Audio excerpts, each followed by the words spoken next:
이 세례 요한은 하나님께서 자신에게 주신 소명을 아주 명확하게 알았고 그래서 그 역할을 참 잘 감당했습니다. 이사야 선지자가 예언했던 광야에서 외치는 자의 사명을 감당했던 거죠. 하나님의 소유로서 대언자로서 사운드로서의 사명을 감당했습니다. 요한은 요단강 주변에서 죄의 사함을 받게 하는 회개의 세례를 선포했고 또 베풀었습니다. 많은 사람들이 이 메시지를 듣고요, 또 마음에 찔림이 있고 또 깨달음이 있고 회개가 있어 세례를 받으려고 찾아왔습니다. 이 사람들이 세례를 받으려는 이유는 어찌됐거나 이 세례를 통해서 죄사함의 은혜를 누려보려고 하는 것이었습니다. 그런데 이 속사람의 변화 없이 세례만 받는다고 해서 우리가 하나님의 진노를 피할 수 있느냐? 그렇지 않다는 거예요. 그래서 요한은 그들을 향해서 얘기했죠. 독사의 자식들아, 누가 너희에게 장차 올 진노를, 심판을 피하라 했냐? 자, 이것은 무슨 말입니까? 속사람도 함께 변화되어야 한다 하는 것입니다. 단순히 회개하고 세례받는 행위만으로 우리가 죄사함의 은혜를 온전히 누릴 수는 없다 말씀을 합니다. 자, 속사람이 새로워지지 않으면 안 되는데요. 우리가 아무리 깨끗하게 목욕을 한다 해도 속마음까지 씻을 수는 없는 것처럼 우리가 세례를 받고 또 회개하는 시간을 가진다 해도 그 증거로 내 안에 열매 나타나지 않으면 안 되더라 하는 것입니다. 내 삶 가운데 어떤 변화된 열매들이 나타나지 않으면 안 된다 하는 겁니다.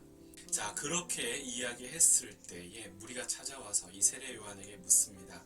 10절에 나와 있죠. 무리가 물어 이르되 그러면 우리가 무엇을 하리이까? 참 좋은 자세입니다. 하나님의 말씀을 듣고 우리 찔림이 있고 깨달음이 있을 때 충분하지 않다는 느낌이 들 때 있잖아요. 아, 좋은 말씀이다. 귀한 말씀이다. 필요한 말씀이다. 그런데 좋은 말씀이긴 한데 마땅히 내가 어떻게 해야 될 바를 알지 못할 때 여러분 우리는 물을 필요가 있다는 거예요. 자, 성경에서는 두 가지 질문하는 형태가 나오는데요. 첫 번째는 예수님을 시험하려는 그런 불순한 의도로 하는 질문이 있었습니다. 마태복음 22장에 보면 바리새인들이 어떻게 하면 예수님을 올무에 걸리게 할까 이렇게 상의하다가 예수님께 까다로운 질문을 하자 생각을 하고 예수님께 질문을 하는데 그 질문이 바로 이겁니다. 가이사에게 세금을 바치는 것이 옳습니까? 옳지 않습니까? 하는 거예요. 정말 까다롭고 어려운 질문이라고 생각합니다. 하지만 예수님께서는 그들의 악함을 아셨죠. 외식하는 자들아 어째서 나를 시험하느냐 말씀을 하셨습니다. 그래서 어찌 보면 우문현답을 하시는 거죠. 네, 그들은 어리석은 질문을 한 거예요. 근데 예수님께서는 지혜로운 답변을 해주셨습니다. 가이사의 것은 가이사에게, 하나님의 것은 하나님께 바치라 그렇게 말씀을 하셨어요. 또 요한복음 8장에 보면요, 바리새인들이 가늠하다가 현장에서 잡힌 여인을 끌고 옵니다. 그리고 얘기하죠. 모세 율법에는 이러한 여인을 돌로 치라고 되어 있습니다. 근데 선생님 생각은 어떻습니까? 이렇게 묻죠. 아마 이 사람들 생각했을 거예요. 예수님은 이제 빠져나가지 못할 것이다. 그러나 예수님께서는 역시나 지혜롭게 말씀을 하셨어요. 너희 중에 죄 없는 자가 돌로 치라. 자, 여러분, 우리가 질문할 때에 내 변명하기 위해서 하나님 난 이럴 수밖에 없었어요. 이 변명하기 위해서 또 나를 정당화시키기 위해서 하나님께 질문한다거나 이야기하는 것은 그닥 현명하지 않다고 생각합니다. 오히려 우리가 알지 못할 때 정말 우리 연약함을 솔직히 고백하고요. 배우고자 하는 자세로 말하는 게 중요하다고 생각합니다.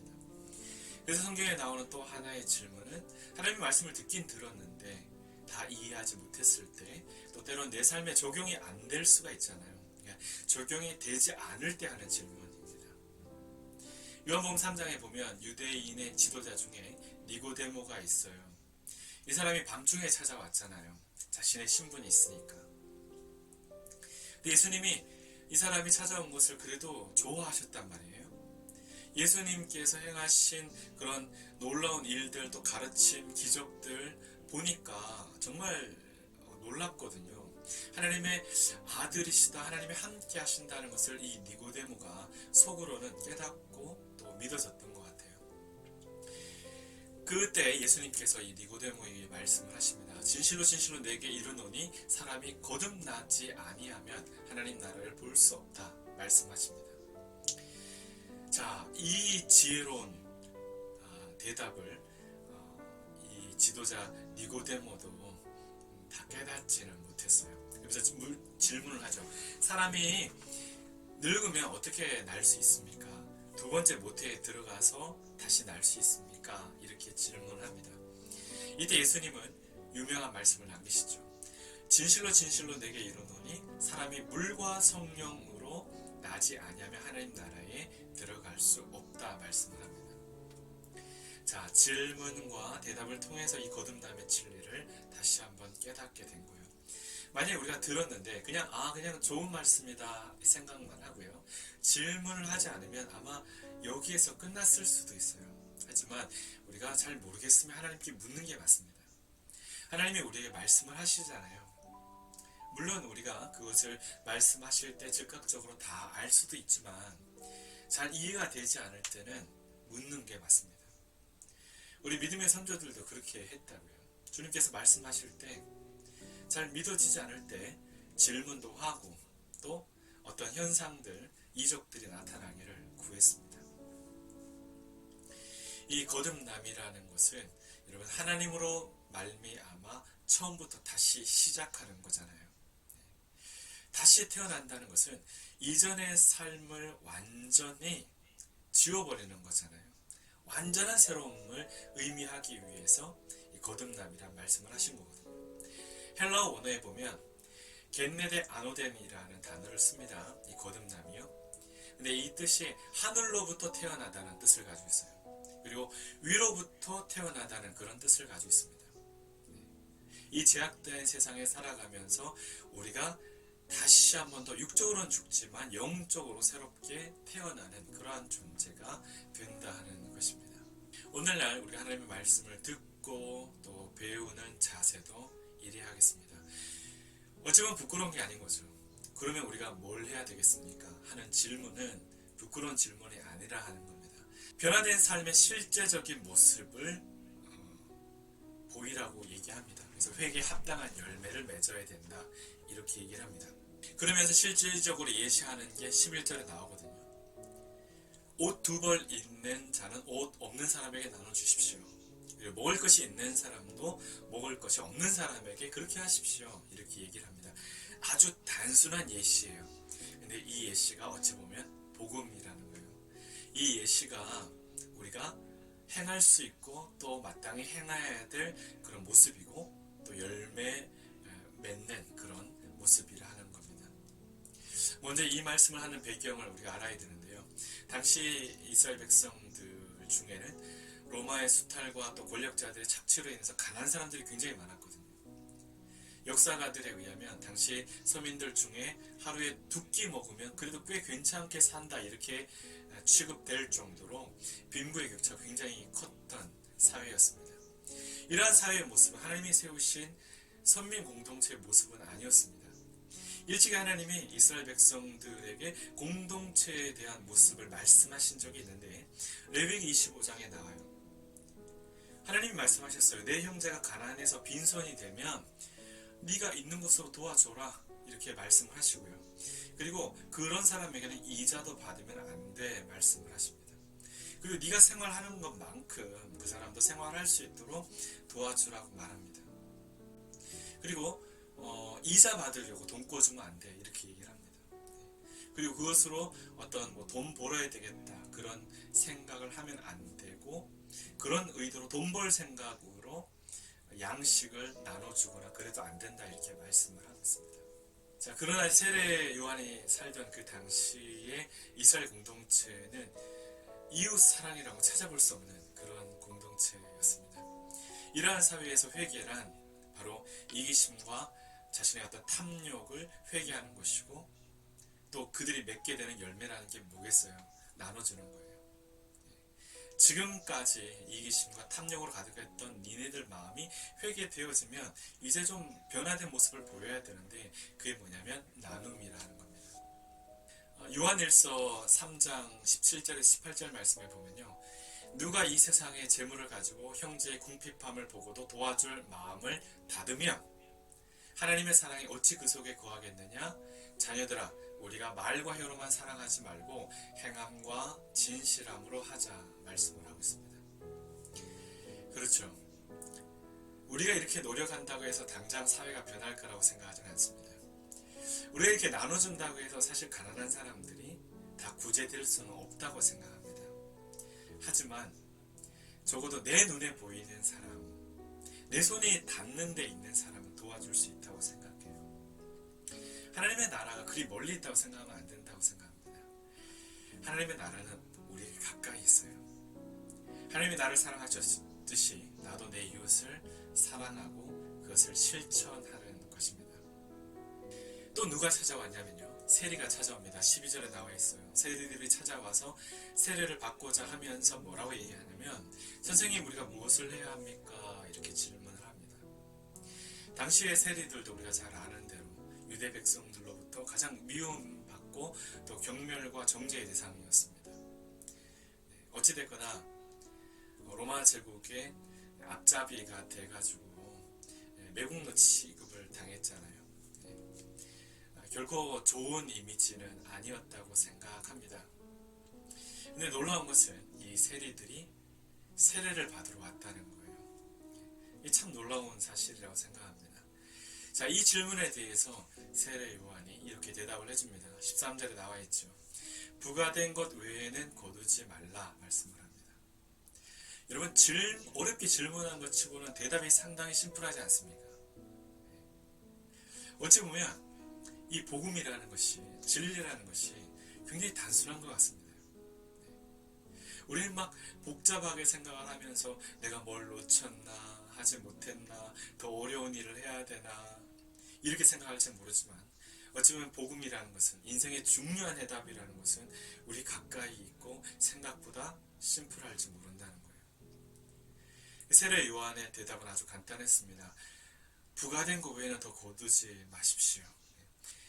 세리가 예수를 믿으면 세리의 직분을 떠나는 게 아니고 세리의 역할을 더 잘 감당하는 것이 돼야 되겠죠. 자, 이 세리들에 이어서 누가 또 찾아오냐면 군인들이 찾아옵니다. 14절에 나와 있죠. 이 군인들도 똑같은 질문을 합니다. 우리는 무엇을 하리까? 이렇게 고백을 합니다. 자, 이 군인들은 로마 군사들이 아니고요, 유대 사회의 어떤 질서를 유지하는 이 유대인 군인들인데요, 지금으로 말하자면 치안을 담당하는 경찰 역할들입니다. 근데 이 사람들도 이미지가 별로 안 좋았어요. 왜냐하면 이 사람들이 가지고 있는 이 권위를 악용할 때가 많았기 때문에 그렇습니다. 이런 것처럼 이 당시에 이 유대인 군인들도 부당한 짓들을 많이 했던 것 같습니다. 강탈하고 폭력적인 수단을 사용하고 남의 재산을 빼앗으면서 거짓으로 고발하는 것들 서슴지 않았던 것 같습니다. 그래서 이 질문에 대해서 세례 요한은 이야기를 합니다. 사람에게 강탈하지 말며 거짓으로 고발하지 말고 받은 급료를 좋게 여겨라, 이렇게 말하고 있습니다. 어찌 보면 당연한 거 아닙니까? 당연한 건데 당연하지 못하게 살고 있기 때문에 그 당연한 것들의 어떤 다시 기준을 잡아주는 것 같습니다. 열심히 일하고 일한 만큼 받는 급료로 만족하라는 거예요. 그것이 부족하다 하면 정부를 상대로 급료를 올리도록 노력하는 것이 맞습니다. 급료가 적다는 핑계로 착취하고 강탈하는 것을 합리화하면 안 된다는 거죠. 세례 요한이 강조하고 싶었던 것은 그겁니다.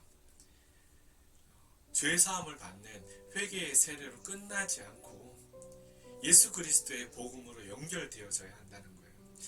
독사의 자식들아 하면서 이 세례 요한이 일침을 가했을 때 그들이 그제서야 이야기하잖아요.